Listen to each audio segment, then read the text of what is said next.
Good evening, everyone.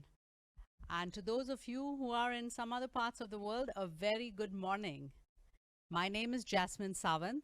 I'm the co founder and the artistic co director of Savitri Theatre Group. We are very delighted to bring you our production, Hindi Shorts 2020.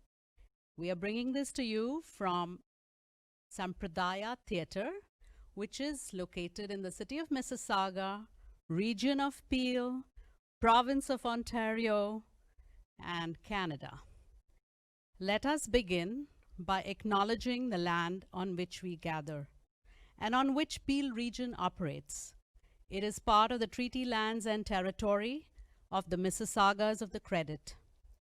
For thousands of years, indigenous peoples inhabited and cared for this land.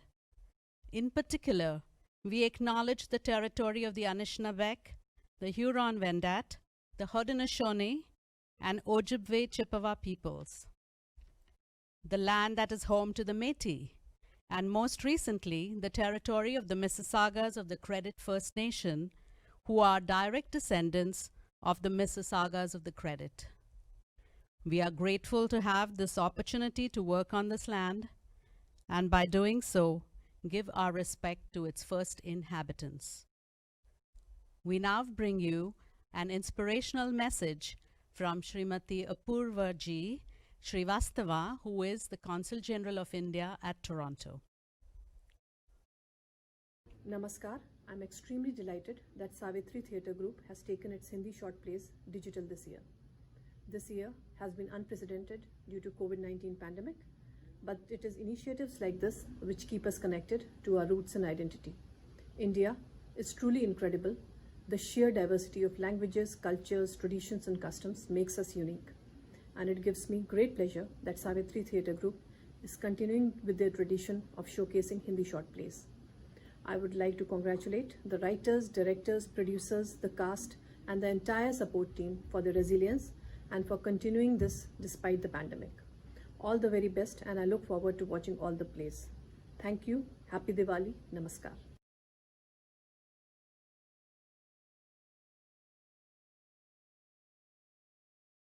नमस्ते, good evening, आदाब। Hindi short season 3 में आप सब प्रेक्षकों का स्वागत है। मैं हूं श्रुति शाह, आर्टिस्टिक को director of Savitri theatre group. इस साल लग रहा था मुश्किल होगा। हिंदी शॉर्ट्स 2020 में हो पाएगा कि नहीं, पर हर आर्टिस्ट का एक मोटो होता है, the show must go on. और ये श्रेय मैं अपनी सावित्री फैमिली को दूंगी, जिनके जोश और कोऑपरेशन के कारण हम ये सीजन प्रस्तुत कर पा रहे हैं। सो हिंदी शॉर्ट्स 2020 इस साल प्रस्तुत करेंगे लाइव स्ट्रीम के माध्यम से। लाइव स्ट्रीम का प्लस पॉइंट ये है कि we have a global audience. आप सबका हमें ज्वाइन करने के लिए शुक्रिया। 5 लघु नाटक जो लाइव प्रसारित करेंगे, एक नाटक हर शुक्रवार को for the next 5 weeks. Sounds like a prescription for some fun weekends, नहीं? वीकेंड पर लिंक अवेलेबल रहेगी इन केस आप लाइव स्ट्रीम ना देख पाए। हमारे रिहर्सल्स, परफॉर्मेंसेस सब province of Ontario peel district के कोविड रिस्ट्रिक्शंस के नियमों का पालन करते हुए किए गए हैं। उम्मीद है आप सब नाटिकाएं देख पाएंगे। सो हर फ्राइडे ट्यून इन करना ना भूलिएगा। प्रस्तुत है हमारा पहला नाटक My Dear Arvind, written by Tanuj Khosla, artists Anubha Jha and Sweta Surisetti, director Reena Desai. तो आइए मिलिए रैना देसाई से।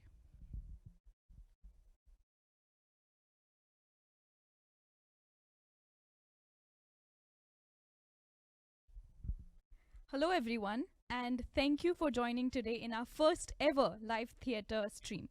My name is Reena, and it's been an absolute honor directing My Dear Arvind, Tanuj Khosla's first ever monologue.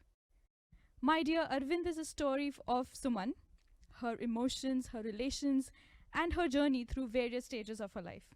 She's super excited to share her story. So let's find out what's in store for us.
Hello everyone. Hi. So sweet of you to come and support me. I'm really very, very, very grateful to each one of you. पर थोड़ी जलन हो रही है मुझे आज आप सब लोग में बैठे इतने सारे यंग कपल्स को देखकर। हर उम्र के कपल आए हैं आज तो। कुछ यंग कपल दिख रहे हैं जो क्लियरली डेट पर निकले हुए हैं। भाई अगले 1 घंटे के लिए ना अपना ध्यान सिर्फ मुझ पे रखिएगा। हाँ?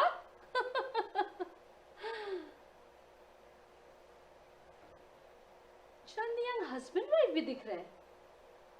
अच्छा वाइफ जी से मैं ये कहना चाहूंगी कि देखिए अगले 1 घंटे के लिए ना भूल जाइए कि आप अपने छोटे बच्चों को घर पे छोड़ के आए। यकीन मानिए वो बिल्कुल ठीक है। अरे हस्बैंड के साथ मिले ये चंद हसीन लम्हों को क्यों खराब करती हैं? अच्छा चलिए मैं आपको एक सीक्रेट बताती हूँ जो आपकी शादीशुदा जिंदगी में बहुत काम आएगी। आपको पता है बच्चे होने के बाद हस्बैंड अक्सर नेग्लेक्टेड फील करते हैं पर बेचारे कुछ बोल ही नहीं पाते। मन ही मन ये समझौता कर लेते हैं कि बच्चों की प्रायोरिटी उनकी प्रायोरिटी से ऊपर है और उनकी वाइफ पे उनका कोई एक्सक्लूसिव राइट ही नहीं रहा।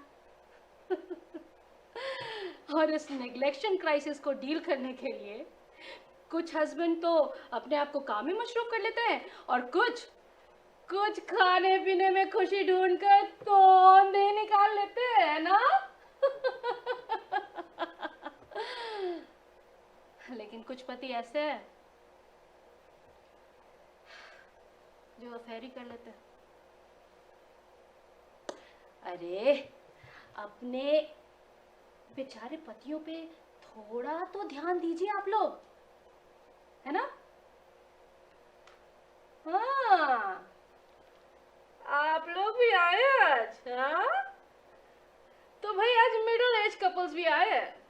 भाई आप लोगों की तो ऐश है।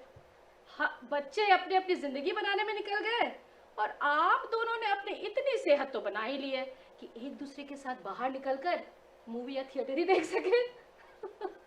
आप लोगों को देने के लिए मेरे पास कोई एडवाइस नहीं है। हाँ पर इतना जरूर कहना चाहूंगी कि जिंदगी के इस दौर को खुल के जिए। ना जाने कितने पलों का साथ रह गया है।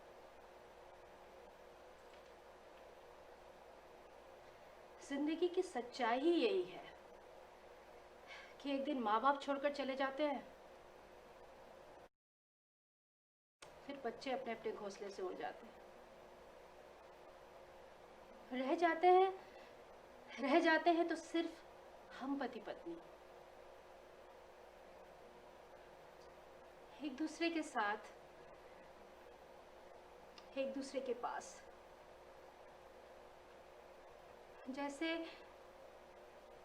जैसे मैं और अरविंद रह गए थे। आप लोग सोच रहे होंगे ना कि मैं फ्री में आप लोगों को इतनी सारी एडवाइसेस क्यों और कैसे दे रही हूँ। मैं बताती हूँ। अरे भाई क्यों, इसलिए कि मेरे पास कोई बात ही करने के लिए नहीं था। और कैसे, इसलिए क्योंकि प्यार के हर स्टेज को मैंने सिर्फ अरविंद के साथ जिया है। जी हाँ, मेरा Arvind, my late husband of 25 years and my dead lover of 30 years.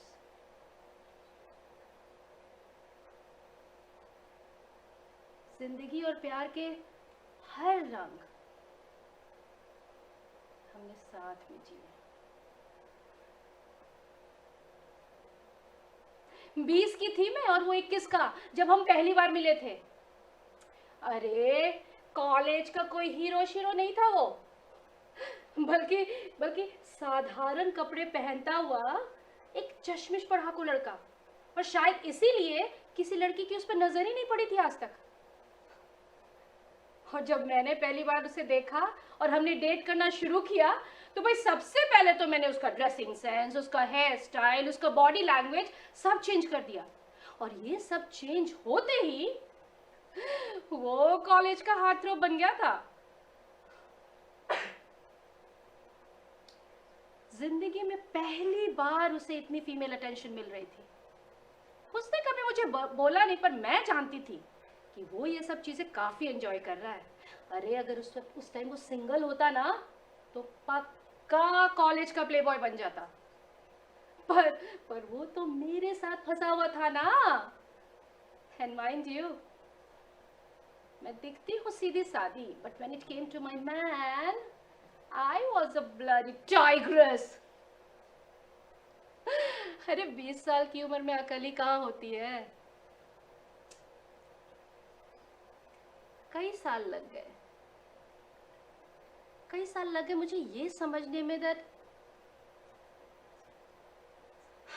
true love is not holding back, but in letting go.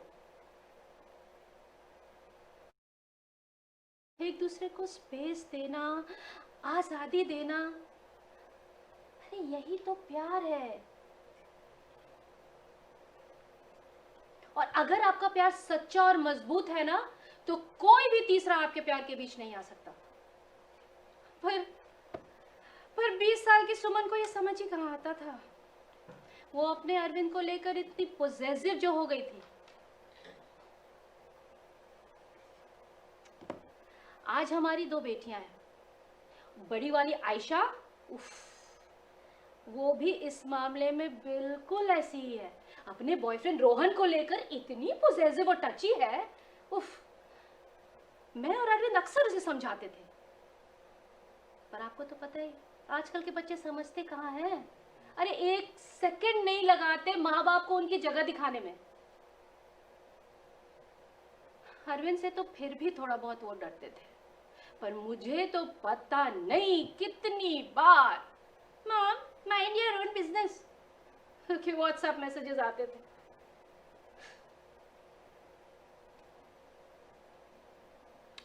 Anyways, अच्छा कमिंग बैक टू अरविंद, तो प्यार कर लिया, कोर्टशिप कर ली, पर अपने रिलेशनशिप को नेक्स्ट लेवल पे कैसे ले जाए। अरे मैं थी एक वेल नोन बिजनेस फैमिली की इकलौती बेटी, और अरविंद एक गवर्नमेंट ऑफिसर के 4 बच्चों में सबसे बड़ा। शायद इसीलिए जब मैंने उसे पहली बार देखा तो वो इतना पढ़ाकू और सीरियस टाइप था। अरे उसके ऊपर उसके फैमिली का इकोनॉमिक स्टेटस उठाने का जो बोझ था। हम सब इंडियन फैमिलीज का ये कॉमन ट्रेट है। हम अपने बड़े बच्चों पर अपने एक्सपेक्टेशंस का प्रेशर डाल देते हैं और छोटों की तो ऐश होती है। आई एम श्योर आप लोग में यहाँ बैठे जितने भी बड़े सिबलिंग हैं जरूर मेरे इस बात पर अग्री करेंगे, है ना। और अरविंद का भी यही हाल था। बेचारे को समझ ही नहीं आ रहा था कि हमारे बारे में अपने पेरेंट्स को बताए तो कैसे बताए।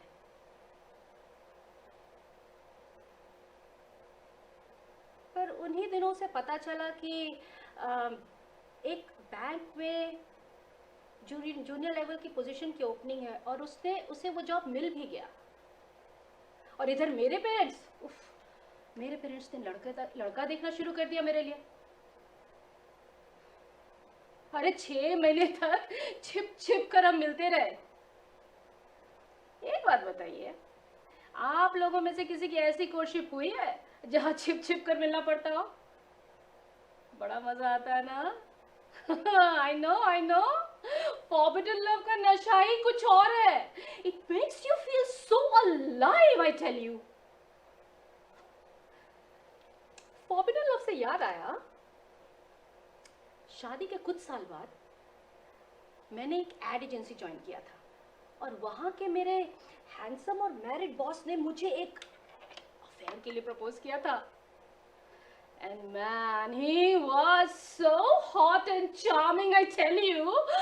एक सेकंड के लिए तो मैं भी टेम्प्ट हो गई थी। But then my instant reaction was a tight slap across his face. Hold on. Don't get me wrong here. वो टेम्पटेशन इसलिए नहीं था क्योंकि मैं अरविंद से प्यार नहीं करती थी। No, I never had any feeling for any man except him. पर अब क्या करें, अब उस फॉरबिडन लव के थ्रिल ने कुछ पलों के लिए मेरे कदम डगमगा दिए थे, that's all. I mean anyways, छोड़ो ना। I don't know why I keep digressing all the time. तो कहाँ थे हम? हाँ, हमारे सीक्रेट मुलाकातों पे। तो कनॉट प्लेस के कॉफी शॉप में कॉफी पीकर और फिर उसके बैक साइड में जाकर मेकआउट कर, जी हाँ, मेकआउट करके। हर जनरेशन को यही लगता है that they invented sex। अरे भाई, हम सब ने भी वही किया है जो आजकल के लवर्स करते हैं। फर्क सिर्फ इतना है कि हमारा कोई सोशल मीडिया रिकॉर्ड नहीं है। See, there I go again। कर दिया ना डाइग्रेस। ओके बाबा, सॉरी, अब नहीं करूंगी, प्रॉमिस नहीं करूंगी।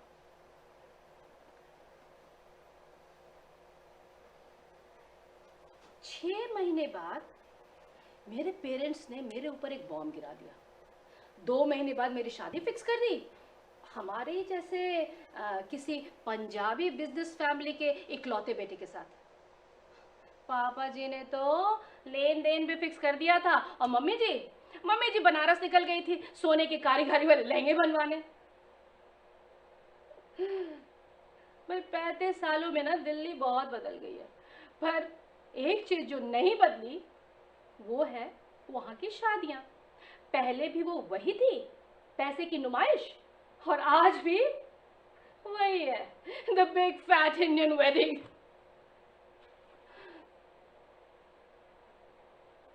पर अरविंद ये सब सुन के बहुत घबरा गया था। उस बेचारे को समझ ही नहीं आ रही थी कि दोनों तरफ के पेरेंट्स को हमारे बारे में बताए तो कैसे बताए, और फिर शादी ऐसे करे कि किसी का ईगो हर्ट ना हो। एंड सरप्राइजिंगली उसके पेरेंट्स आसानी से मान गए थे। The smart ass that he was, उसने ना अपने छोटे भाई बहनों को पहले ही कॉन्फिडेंस पे ले लिया, और फिर उनके साथ अपने पेरेंट्स को बताने गया। बेचारे माँ बाप के पास फिर चॉइस ही कहाँ थी। पर मेरे घर में, अरे भाई, मेरे घर में तो जैसे हिरोशिमा नागासाकी दोनों बॉम्ब एक साथ गिर गए थे। साड़ी कुड़ी ने आप ही मुंडा ढूंढ लिया, वो भी ऐसी मामूली फैमिली था। ये बात मेरे घर के मैं ये कहना चाह रही हूँ कि माँ बाप को तो छोड़ो, घर के नौकरों तक को हजम नहीं हुई थी। बहुत इमोशनल ड्रामा हुआ था। अरे पापा जी का तो ब्लड प्रेशर भी हाई हो गया, और कुछ दिन तो उन्हें हॉस्पिटल में भी बिताने पड़े। मम्मी जी ने तो इस बात पे फुल इमोशनल ड्रामा किया।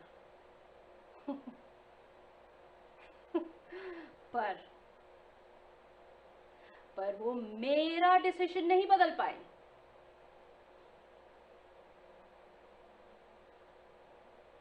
तभी अरविंद को पता चला कि बैंक उसका ट्रांसफर बॉम्बे कर रही है। और हमने पापा जी के हॉस्पिटल से डिस्चार्ज होने के 4 दिन बाद शादी कर ली। अरे अरविंद और उसके पेरेंट्स खुद गए थे मेरे घर शादी का कार्ड लेकर, पर मेरे पेरेंट्स ने तो उन्हें धक्के मारकर घर से बाहर निकाल दिया, इतना जलील किया। हमारी शादी तक में वो नहीं आए, बस ड्राइवर के हाथ एक चिट्ठी भिजवा दी जिसपे लिखा हुआ था कि हमारी जायदाद में से तुम्हें एक फूटी कौड़ी तक नहीं मिलेगी।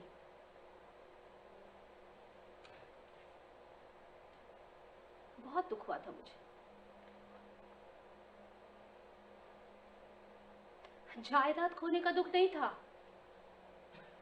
ये देखकर कि मेरी खुशी से ऊपर उन्होंने अपनी झूठी शान को रखा, मैं हाथ जोड़कर आप लोगों से विनती करती हूं कि प्लीज प्लीज, अगर आपके बच्चे अपने मर्जी से शादी करना चाहते तो प्लीज उन्हें करने दें। अगर वो गे या लेस्बियन है तो भी उन्हें सपोर्ट करें, क्योंकि माँ बाप का सपोर्ट ही सबसे बड़ा सपोर्ट होता है।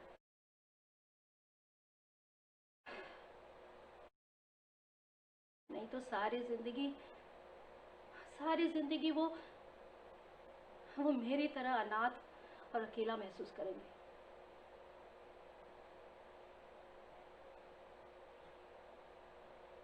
पापा जी से भी ज्यादा मैंने मम्मी को मिस किया।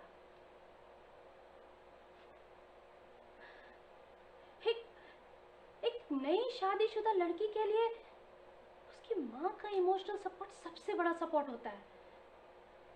नया घर, नए रिश्तेदार, नए तौर तरीके, किस सिचुएशन को कैसे हैंडल करना है, a mother is the best friend a daughter can have।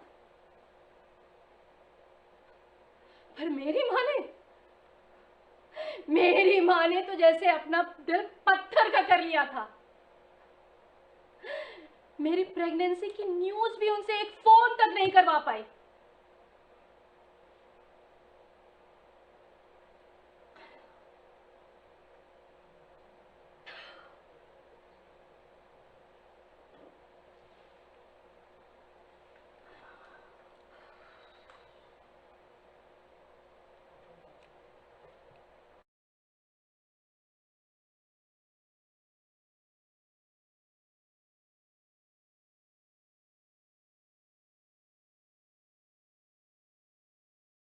मैं बॉम्बे में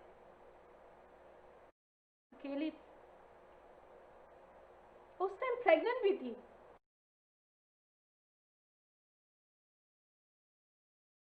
कोई बात करने वाला भी नहीं था मेरे से।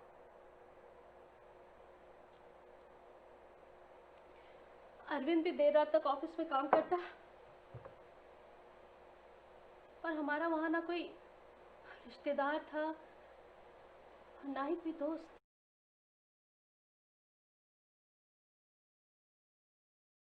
मैं कमरे में अकेली बैठ के बहुत रोती थी।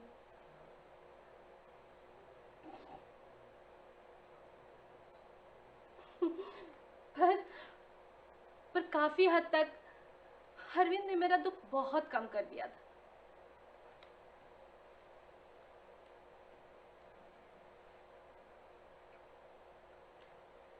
कहते हैं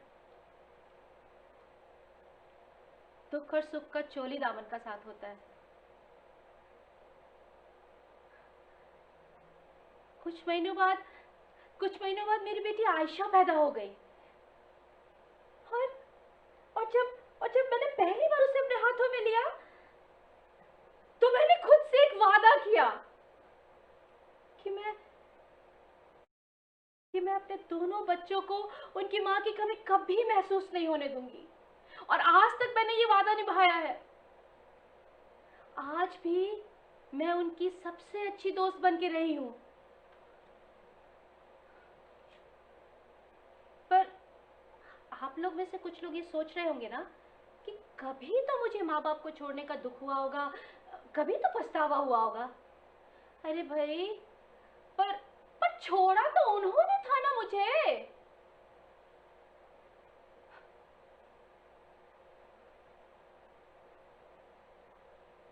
लेकिन अरविंद ने मुझे बहुत प्यार दिया, मेरे दुख को बहुत संभाला उसने। लोग कहते हैं वक्त हर घाव को भर देता है। गलत कहते हैं।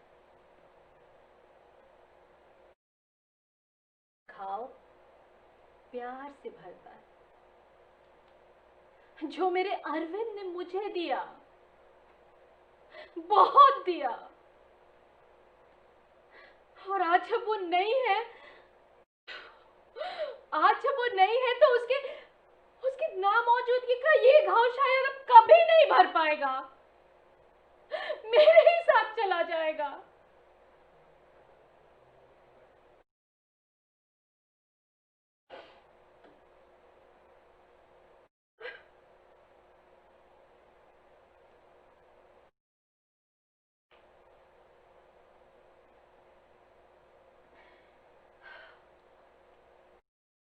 I'm very sorry guys. I'm really very sorry. Promise अब सैड नहीं होगी, नहीं तो आप लोग सोचेंगे कि हमारे अपनी जिंदगी में क्या परेशानियां कम है जो अब इसका भी रोना धोना बर्दाश्त करना पड़ेगा। आयशा अरविंद के लिए बहुत लकी साबित हुई। उसके पैदा होते ही बैंक ने सिंगापुर में एक ऑफिस खोला और अरविंद को वहां का हेड बनाकर भेज दिया। सिंगापुर मुझे तो बहुत पसंद था, आज भी है, पर अरविंद को वहां की हवा सूट ही नहीं की। अक्सर उसे एस्मा अटैक्स आने लगे थे और खांसी तो जैसे उसकी परमानेंट कंपेनियन बन के रह गई थी। हफ्ते में 4-5 बार रात को तो कॉफ सिरप को ले ही लेता था।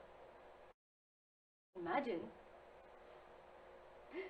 रात को सेक्स करते वक्त अगर आपके हस्बैंड के मुंह से कॉफ सिरप की बदबू आए तो उफ, it's such a put off, I tell you. Trust me, प्याज की बदबू से भी गंदी लगती है। अरे 2 बच्चे होने के बाद तो इंटीमेसी वैसे ही खत्म हो गई थी और रही सही कसर इस मुंह कॉफ सिरप ने कर दी। Oops, I am so sorry, I am so sorry. मेरा कोई इरादा नहीं था आप लोगों से अपनी लाइफ की इतनी प्राइवेट डिटेल्स शेयर करने का। It was just slip of tongue. I am really very sorry for it. Anyways, Singapore shift होने के 1 साल बाद हमारी दूसरी बेटी रोहिणी पैदा हो गई। Now our family was complete. बहुत खुश थे हम लोग। हमने एक अच्छी सी नैनी रख ली और मैंने दोबारा से एक फेमस एड एजेंसी में जॉब ज्वाइन किया। अरे वही एड एजेंसी जहां के बॉस ने मुझे अफेयर के लिए प्रपोज किया था।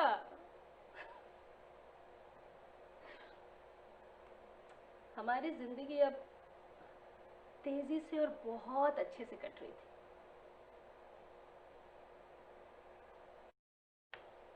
लेकिन कभी कभी मम्मी जी और पापा जी की याद आ जाती थी।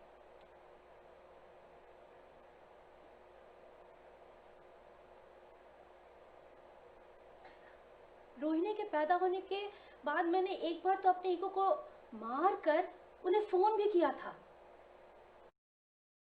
मैंने उनसे बोला कि मम्मी जी पापा जी आप दोबारा से नाना नानी बन गए हो। और अरविंद अपने बैंक में बहुत ऊंची पोजीशन पर है। अब तो अपने बच्चों को माफ कर दो, अब तो अपनी बेटी को गले लगा लो।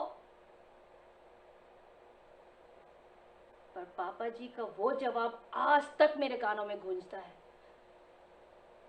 उन्होंने मुझसे बोला कि तू हमारे लिए मर चुकी है और तेरा पति चाहे कितनी भी ऊंची पोजीशन पे चला जाए, चाहे कितनी भी तरक्की कर ले, रहेगा वो सर्विस क्लास का मिडिल क्लास नौकर ही। ये बात सुनते ही मेरा तो खून खौल गया। मेरे अरविंद के बारे में मैं किसी से कुछ नहीं सुन सकती, चाहे वो मेरा बाप ही क्यों ना हो। फिर क्या था,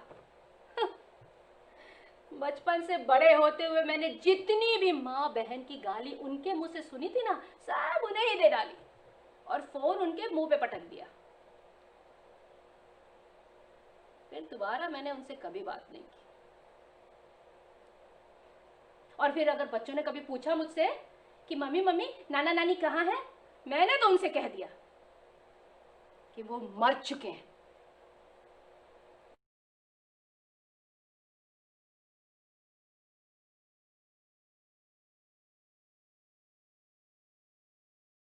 और फिर कुछ महीनों बाद खबर आई कि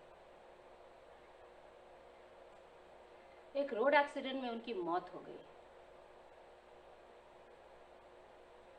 मैं फिर भी दिल्ली नहीं गई।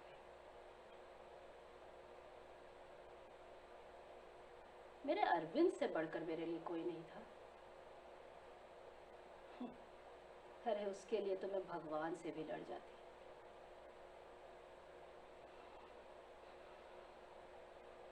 और इन लोगों ने तो बार बार उसे जलील किया था, उसकी बेइज्जती की थी।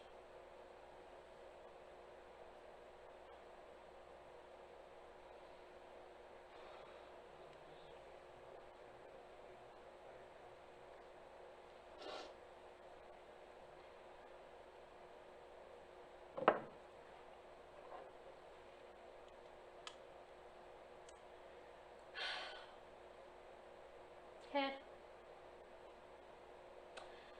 सिंगापुर में हम अपनी छोटी सी जिंदगी में बहुत खुश थे।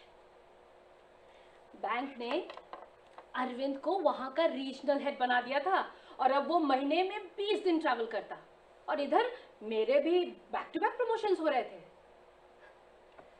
We were so happy. लेकिन इस करियर की भाग दौड़ में ना हमारे बच्चे जैसे नेग्लेक्ट होते जा रहे थे। पढ़ाई में, एक्स्ट्रा करिकुलर एक्टिविटी में, हर चीज में पिछड़ रहे थे, और तो और इनडिसिप्लिन्ड होते जा रहे थे। आप ना अच्छी से अच्छी नैनी रख लो और शहर के बेस्ट स्कूल कॉलेजेस में अपने बच्चों की एडमिशन करा लो, लेकिन माँ बाप की जगह कोई भी नहीं ले सकता।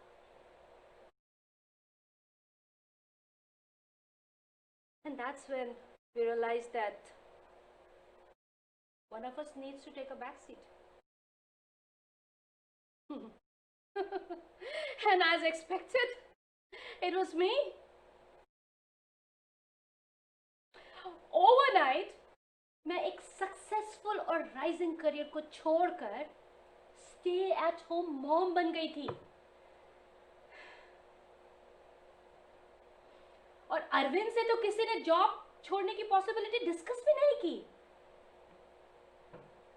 I mean, that's how our society is.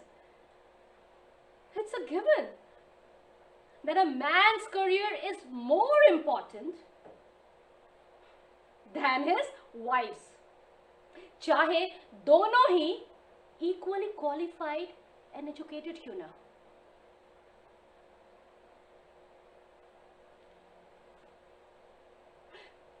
पर यकीन मानिए, मुझे कोई रिग्रेट नहीं था, सच्ची कोई रिग्रेट नहीं था, क्योंकि रोहिणी और आयशा के साथ बिताए गए बचपन के वो दिन मेरे जिंदगी के हसीन पलों में से थे।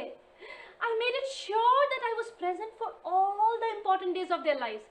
Their first dance competition, their first prize, their first day in high school. And thanks to spending all these days with them कि आज मैं उनकी माँ कम और दोस्त ज्यादा बन गई। I'm their buddy.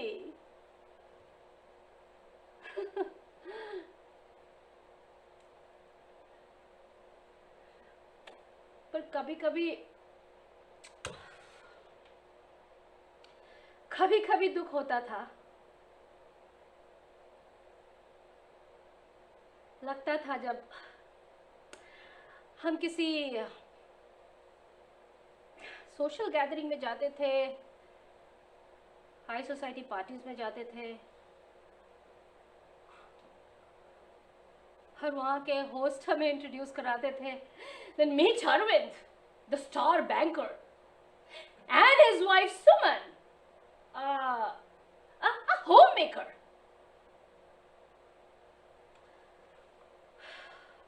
उस टाइम थोड़ी आइडेंटिटी क्राइसिस होती थी।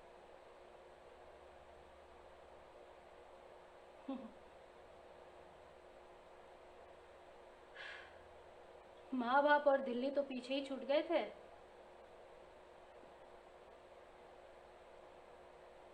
और इस पराये देश में मैं सिर्फ एक स्टार बैंकर की वाइफ और उनके बच्चों की माँ बन के रह रही थी। अरे कौन थी मैं? मेरी भी लाइफ में एक गोल था, कुछ पर्पस था, और उस टाइम मैंने काफी सारी चीजें ट्राई की, थिएटर, म्यूजिक, पेंटिंग, चैरिटी, पर उस ट्रॉफी वाइफ का टैग मैं नहीं उतार पाई।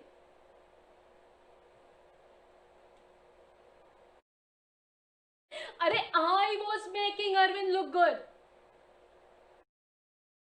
by raising his daughters well, and in turn, by raising our social status, by doing these extracurricular activities. But then,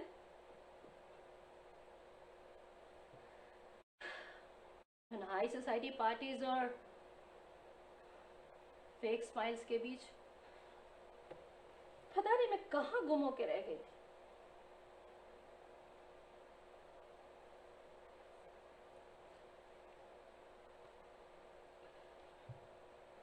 But Arvind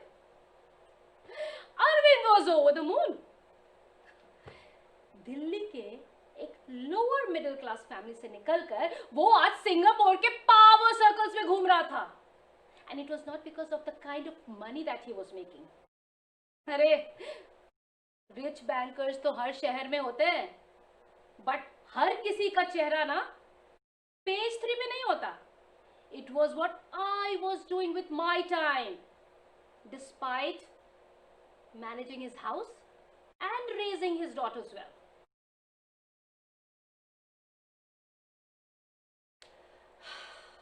पर अरविंद ने इस चीज को कभी एक्नॉलेज ही नहीं किया.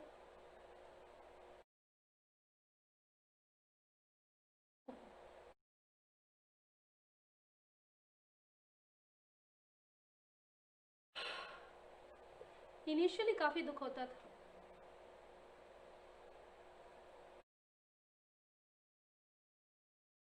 but then I realized that emotional intelligence was never his strength. भगवान ने उसके दिमाग में दूसरे के पॉइंट ऑफ व्यू को समझने का पुर्जा ही नहीं डाला था.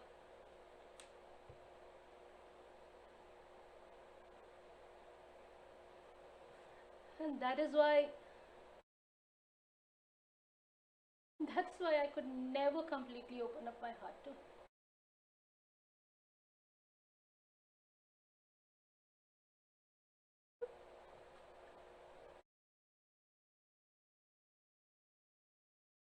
छोटा सा एक एग्जाम्पल देती हूँ.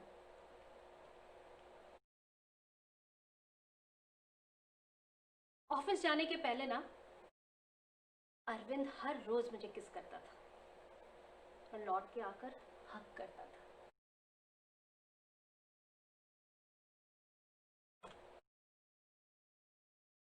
लेकिन उसने कभी भी मुझसे एक बार ये नहीं पूछा, सुमन, do you miss your parents? अरे एक बार, काश एक बार वो मुझसे ये पूछा होता ना, तो मैं टूट कर उसकी बाहों में अपने अंदर दबे सारे आंसू निकाल देती. पर वो मुझे कभी समझ ही नहीं पाया. ठीक उसी तरह जैसे वो ये समझ नहीं पाया कि एक स्टार बैंकर की वाइफ कहलाने में मुझे फक्र नहीं, तकलीफ होता है. लगता है जैसे कि अंगारों पे चल रही हूं.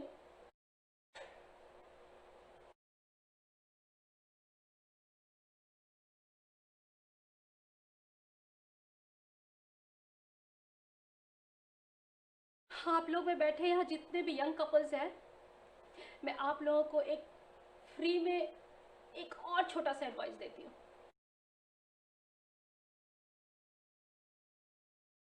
प्यार के साथ साथ ना एक दूसरे के इनर मोस्ट फीलिंग्स को भी समझना बहुत जरूरी है. नहीं तो एक कह नहीं पाता और दूसरा सुन नहीं पाता.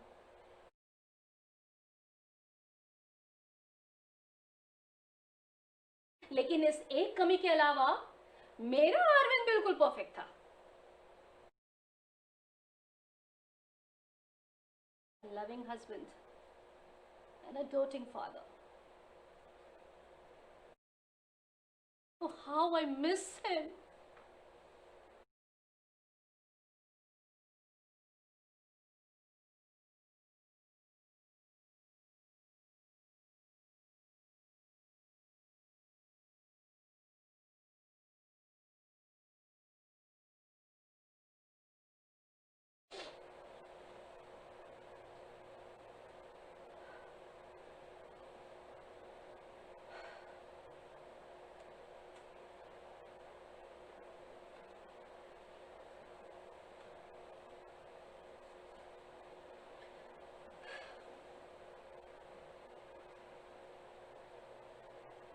देखते ही देखते बच्चियां बड़ी हो गईं। अब उन्हें मेरी इतनी जरूरत नहीं थी।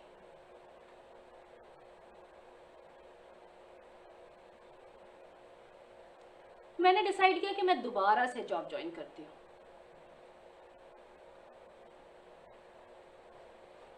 मेरे पुराने एड एजेंसी में एक जूनियर नहीं, एक्चुअली मिड लेवल, हाँ मिड लेवल की पोजीशन की ओपनिंग थी। मैंने वो जॉब ज्वाइन किया और वो जॉब मुझे मिल भी गई। I was so happy. 5 साल में उस एड एजेंसी की हेड बन जाऊंगी, ये वादा मैंने खुद से कर लिया था।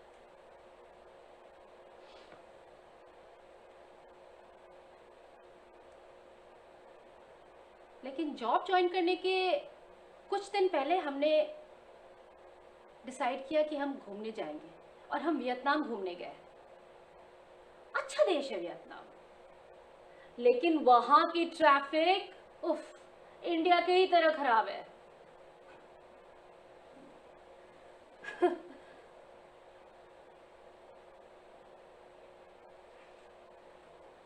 6 अगस्त 2015, ये डेट मैं जिंदगी में कभी नहीं भूल पाऊंगी।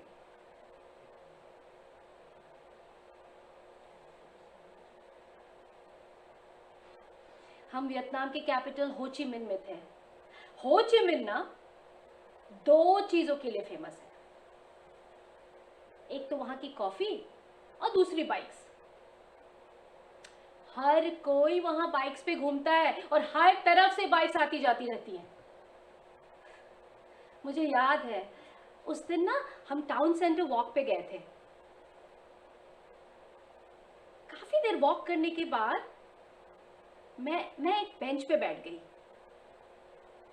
और अरविंद सामने की कॉफी शॉप से कॉफी लेने चला गया।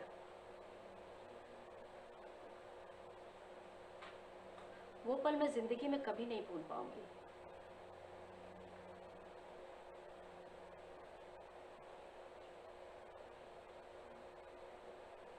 मैं सेल्फी ले रही थी और मैंने देखा कि सामने के कॉफी शॉप से अरविंद अपने दोनों हाथ में कॉफी लिए मेरी तरफ आ रहा है और तभी एक बाइक तेजी से उसकी तरफ आगे बढ़ी। उस पागल को कुछ होश ही नहीं है, यहां तक कि बाइक का हॉर्न भी उसे सुनाई नहीं दे रहा है।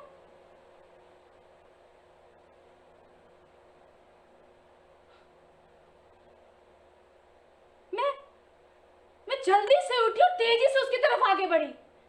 पर पर पर 4 कदम पर ही मैं फिसल गई और मुंह के बल गिर गई। जमीन पे जोर से गिरी थी मैं, और इससे पहले कि मैं सिर उठाती एक बाइक तेजी से मेरे पीठ पर से होकर गुजर गई। उस दर्द ने मेरे रूह को झंझोड़ दिया था।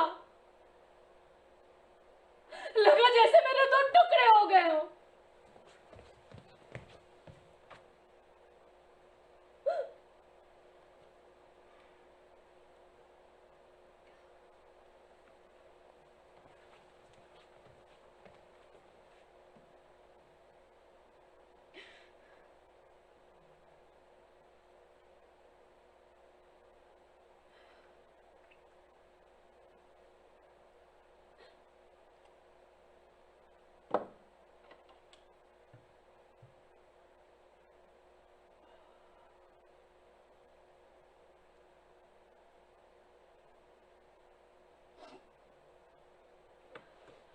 और जब आँख खुली तो मैं हॉस्पिटल में थी।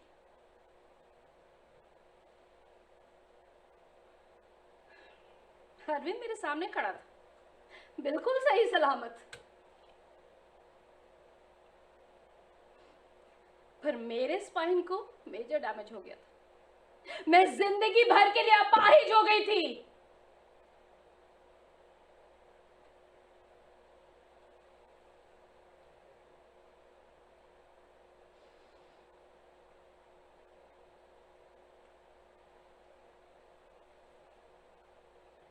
मेरे इस एक्सीडेंट का जिम्मेदार अरविंद खुद को समझने लगा। बेचारे ने हेडफोन जो लगा रखे थे तब, ये गिल्ट अंदर ही अंदर उसे खाए जा रही थी। उसने ऑफिस जाना भी छोड़ दिया। अब वो सारा टाइम मेरे पास बैठा रहता, शाम को वॉक भी कराने लेके जाता था।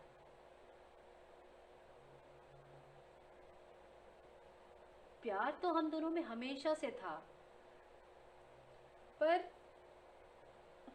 उसके इतने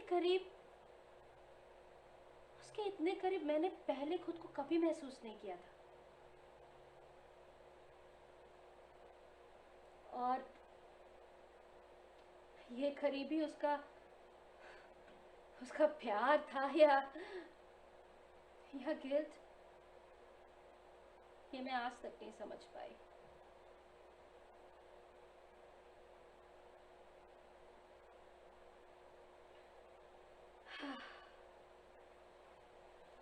देखते ही देखते कुछ महीने निकल गए। 3 महीने के बाद बैंक ने अरविंद को एक फाइनल अल्टीमेटम दे दिया और बोला कि या तो आप जॉब वापस ज्वाइन कर लो या फिर बॉम्बे चले जाओ। बॉम्बे हम जा ही नहीं सकते थे क्योंकि रोहिणी की पढ़ाई के कुछ साल अभी बाकी थे,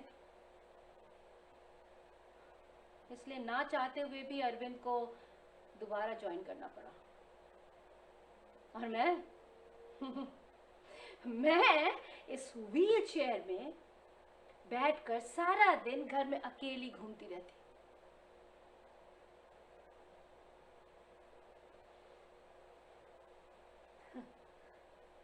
और कुछ ही महीनों में अरविंद का फिर से प्रमोशन हो गया। अब वो ग्लोबल हेड बन गया था। महीने में 25 दिन ट्रैवल करता।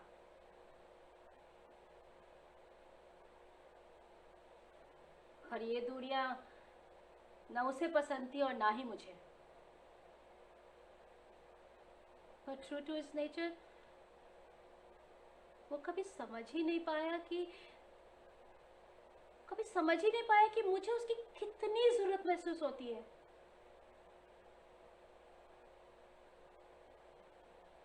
लेकिन हमने तय किया कि रोहिणी के कॉलेज में एडमिशन होते ही हम लोग दोबारा मुंबई वापस चले जाएंगे, जहां पर अरविंद अपनी खुद की कंसल्टेंसी खोल लेगा और फिर उसके बाद हमारे पास टाइम ही टाइम होगा। सारा वक्त सिर्फ हम दोनों का होगा। सारी जिम्मेदारियां खत्म, रिटायरमेंट प्लानिंग खत्म, सिर्फ हम दोनों एक दूसरे के लिए, एक दूसरे के साथ, एक दूसरे के पास रहेंगे। Our golden retirement.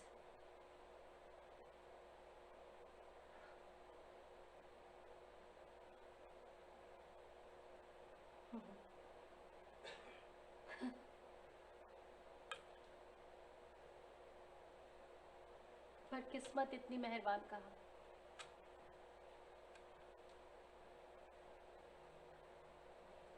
दस महीने पहले अरविंद की सुबह नींद ही नहीं खुली। He had a cardiac arrest.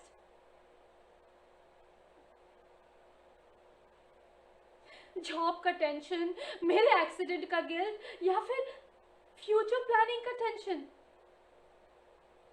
पता नहीं कौन सी गिल्ट उसे अंदर ही अंदर खाए जा रही थी। किस बात का उसे टेंशन था?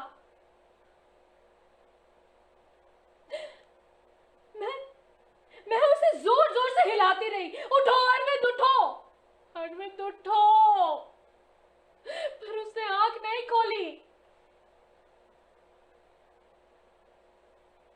चला गया वो मुझे छोड़कर हमेशा के लिए।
और फिर खोलता भी कैसे?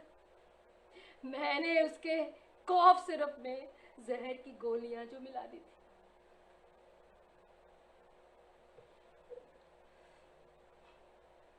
दस मिनट में ही उसके हार्ट में पेन शुरू हो गया। हाथ बढ़ाया था अपना फोन उठाने के लिए, पर मैंने उसके फोन को उठा के दूर फेंक दिया। ऐसी दहशत भरी नजरों से वो मुझे देख रहा था।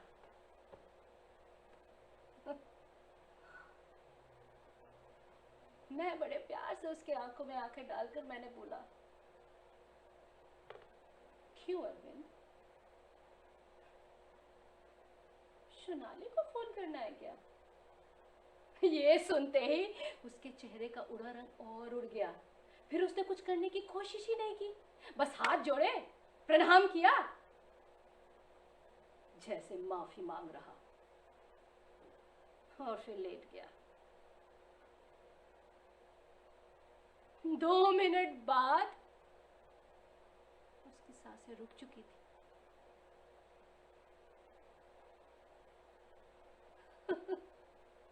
अरे, जिस कॉफ सिरप ने इतने साल उसे आराम दिया था ना, मैंने उसी कॉफ सिरप में जहर मिलाकर उसे मार दिया था।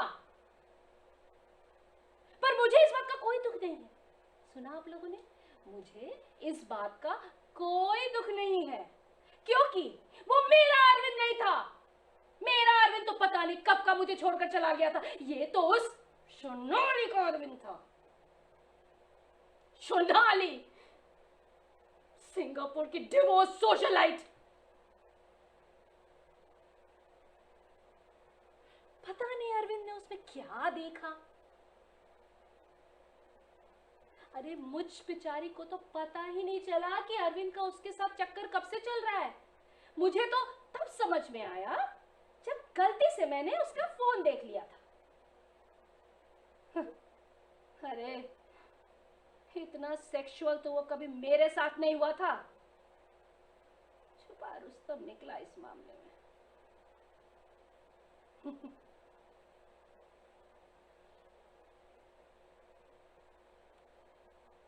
क्या क्या जज कर रहे हो मुझे? अरे कर लो, मुझे कोई फर्क नहीं पड़ता। सुना आप लोगों ने? मुझे कोई फर्क नहीं पड़ता, क्योंकि जिस अरविंद के लिए मैंने अपने माँ बाप, अपना राइजिंग करियर, यहां तक कि अपनी रीढ़ की हड्डी तक दे दी, बदले में मुझे क्या मिला?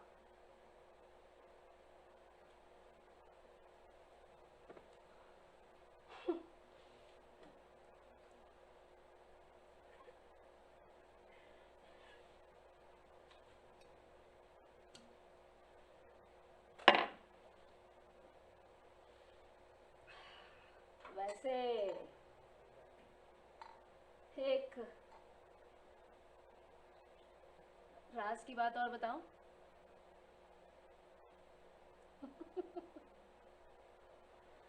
एक सेकेंड।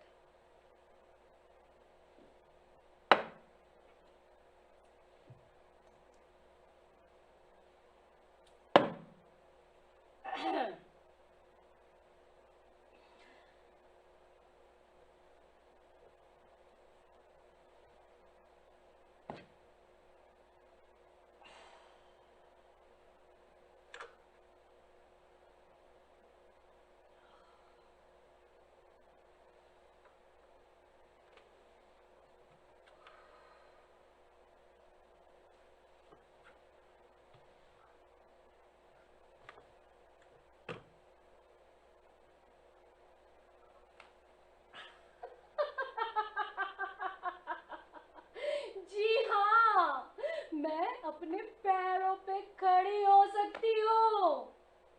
ये सब उस सर्जरी और फिजियोथेरेपी की बदौलत है। And you know what?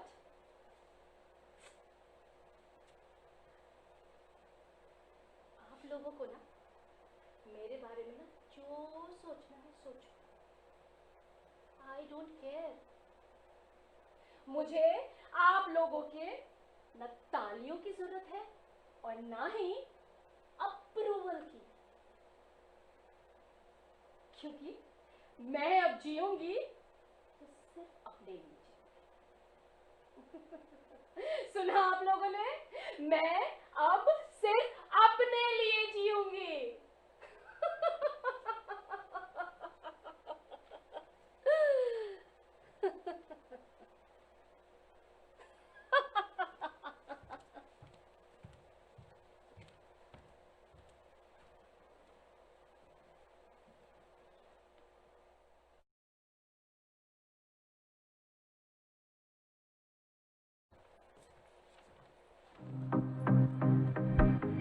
Thank you everyone. Dhanyavad to our playwright, artists, and to our amazing tech team, Nitin Sawant, Siddhant Sawant, Ash Verma, and Deepak Chakravarti.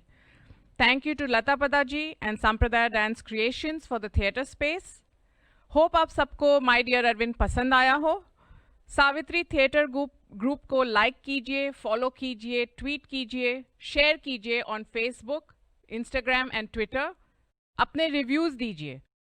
मिलते हैं अगले हफ्ते, जानेंगे उस दोपहर की बात. रिटन बाय उदय कृष्णा. तब तक के लिए stay safe. Thank you for spending your time with us.